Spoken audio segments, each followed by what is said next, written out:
पिता और पुत्र और पवित्र आत्मा के नाम पर आमीन। यीशु मसीह में प्यारे भाई और बहनों, हम यूहन्ना के सुसमाचार दूसरे अध्याय के 1 से लेकर 12 तक के ईश वचन पर ध्यान करेंगे।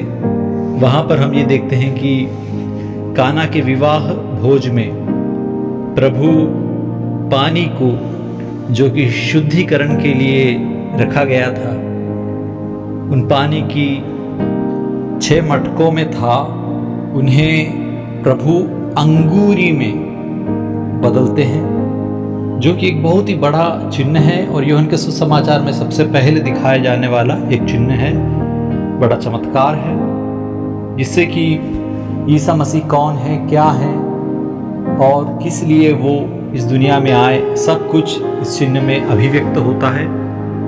और यहाँ पर फिर हम दूल्हा दुल्हन इस रिश्ते पर गौर करते हैं। ईसा मसीह ही हमारे दूल्हे हैं और हर मसीही उनकी दुल्हन है।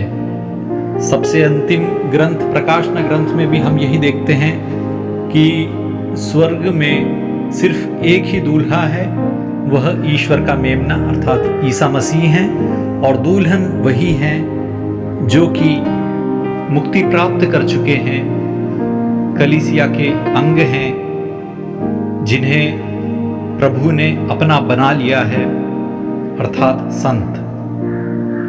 वो बनने का लक्ष्य है, हमारे जीवन का लक्ष्य, कि हम उस एक दूल्हे की दुल्हन बने, और जिस प्रकार दुल्हन दूल्हा एक हो जाते, उसी प्रकार हम ईसा मसीह में एक हो जाएं। और यहाँ पर दूसरी बात और हम देखते हैं कि पानी वह अंगूरी में पूरी तरह से तब्दील हो जाता है।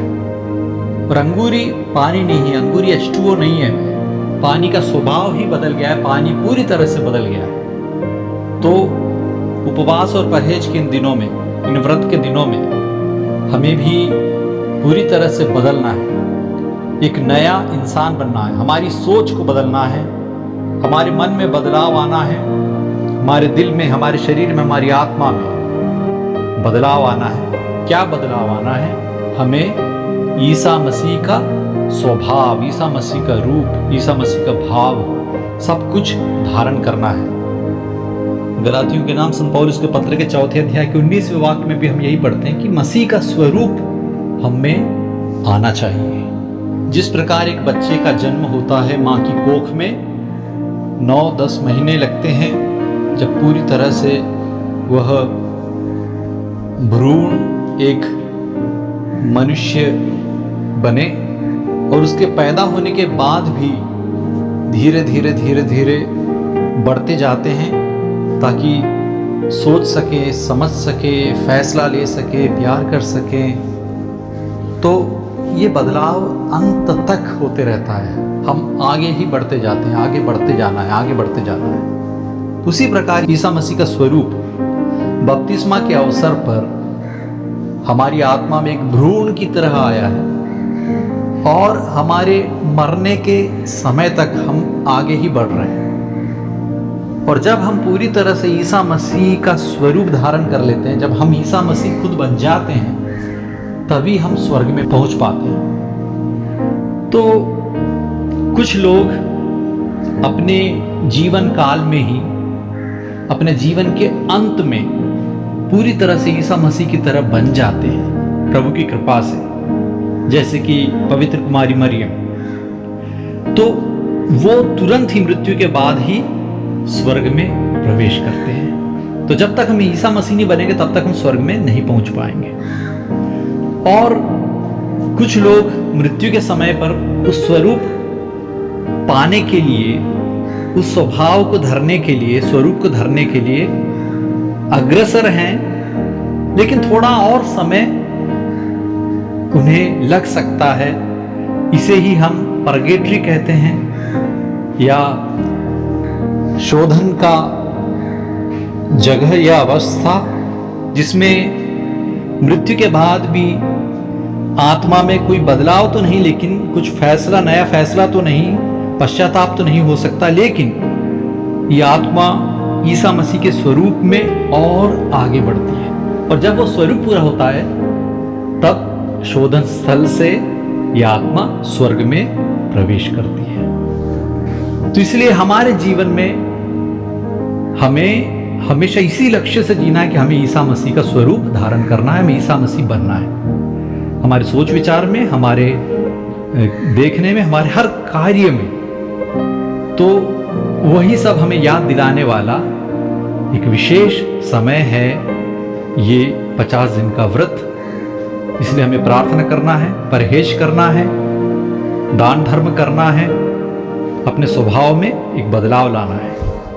अब ये बदलाव कैसे आता है? एक बार एक परीक्षा चल रही थी, कैटेकिज्म का एग्जाम चल रहा था इंग्लैंड में। वहां पर 2 घंटे की इस परीक्षा में यूहन्ना के सुसमाचार के दूसरे अध्याय के 1 से लेकर 12 तक के काना के विवाह भोज के विषय में एक निबंध ऐसे लिखना था।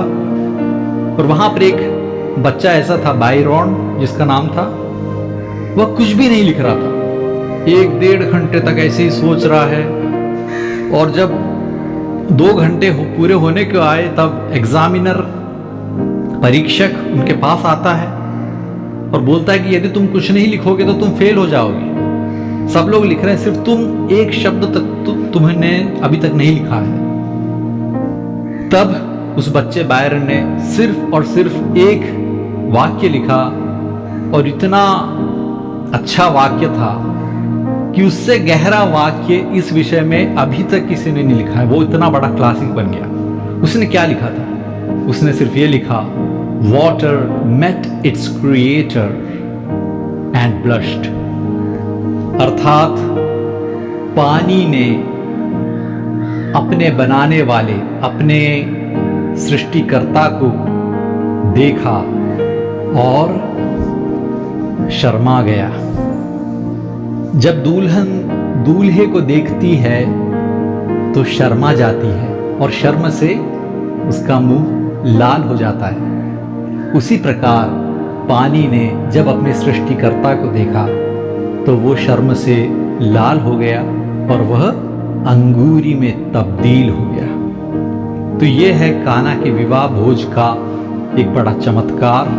सिर्फ यही वाक्य उस लॉर्ड बायरन ने लिखा और ये बहुत ही प्रसिद्ध कविता बन गई। इसी प्रकार का एक बदलाव हम में आना चाहिए जब हम अपने सृष्टिकर्ता को देखते हैं। जब सृष्टिकर्ता, क्योंकि उस मटके के सामने प्रभु आए, उन्होंने मटके के अंदर के पानी को देखा, तो उसी प्रकार सृष्टिकर्ता, हमारे सृष्टिकर्ता ईसा मसीह हमें देखना चाहते हैं, सिर्फ हमें देखना चाहते हैं। लेकिन यदि वो हमें देख रहे हैं और यदि हम उनसे नजर नहीं मिलाते हैं, हमारा ध्यान कहीं और है, तो हम ये नहीं देख पाएंगे कि वो हमें देख रहे हैं और हम उनकी आंखों में भी नहीं देख पाएंगे। इसीलिए प्रभु तो हमेशा हमें देखते हैं। प्रभु हमें देख रहे हैं, उसे देखने के लिए और हमें प्रभु को देखने के लिए हमें प्रभु के सामने आना है और उनकी निगाहों से निगाह मिलाना है। जब हम उनकी निगाहों से अपनी निगाहें मिलाते हैं तब हम में बदलाव आता है, क्योंकि इतना तो अवसर प्रभु को देना चाहिए हमें कि हम उनकी आंखों को देख सकें और अपनी आंखों से वो इतनी कृपा हम पर बरसाते हैं कि हमारे जीवन में बदलाव आता है। हम ईसाई हैं, हम मसीही हैं, लेकिन हमें बदलाव क्यों नहीं आता? क्योंकि वो तो हमें देख रहे हैं, लेकिन हमारा ध्यान शायद मोबाइल फोन पे है, टीवी पर है, किसी लड़की पर है, किसी लड़के पर है, किसी बात पर है, किसी फिल्म के बारे में है, अपने जीवन की बेचैनियों में हम मशगूल हैं। पैसा बनाने के लिए हमारा पूरा ध्यान हमने वहां पर लगा दिया है। दुनिया भर की चिंताएं हमें खाए जा रही हैं, तो हमारा ध्यान भटक रहा है। तो इसलिए 50 दिन का व्रत हमारे ध्यान को वापस प्रभु पर लाने के लिए, उनकी आंखों पर देखने के लिए। और जब हम उन्हें देखते हैं, जिस प्रकार पानी ने अपने सृष्टिकर्ता को देखा तो पानी में बदलाव आ गया, उसी प्रकार प्रभु हमें बदलाव देखना चाहते हैं। प्रभु हमें क्या बदलाव देखना चाहते हैं? वो हमें अपनी जैसा बनाना चाहते हैं। ईसा मसीह का स्वरूप हमें देना चाहते हैं, हमें ईसा मसीह बनाना चाहते हैं। तो उसके लिए हमें प्रभु के सामने आना पड़ेगा। प्रभु तो है, कहीं नहीं जा रहे हैं, हमें प्रभु के सामने आना है, उनके सामने आके खड़े होना है। और वही खड़े होने का समय प्रार्थना का समय है। थोड़ा बहुत मौन धारण करते हुए, निशब्द बनते हुए उनके पैरों पर आकर बैठो, थोड़ा समय उनके साथ बिताओ, प्रार्थना करो, बात करो, उनकी आंखों में देखो, और अपनी नजर से ही वो हमारी नजर में प्रवेश करेंगे, हम पर इतनी कृपा बरसाएंगे कि हम भी, यदि हम पानी है तो हम अंगूरी में तब्दील हो जाएंगे, हमें बदलाव आएगा। यही हमारे जीवन में भी हो। ईश्वर आपको अनुग्रहित करे। आमीन।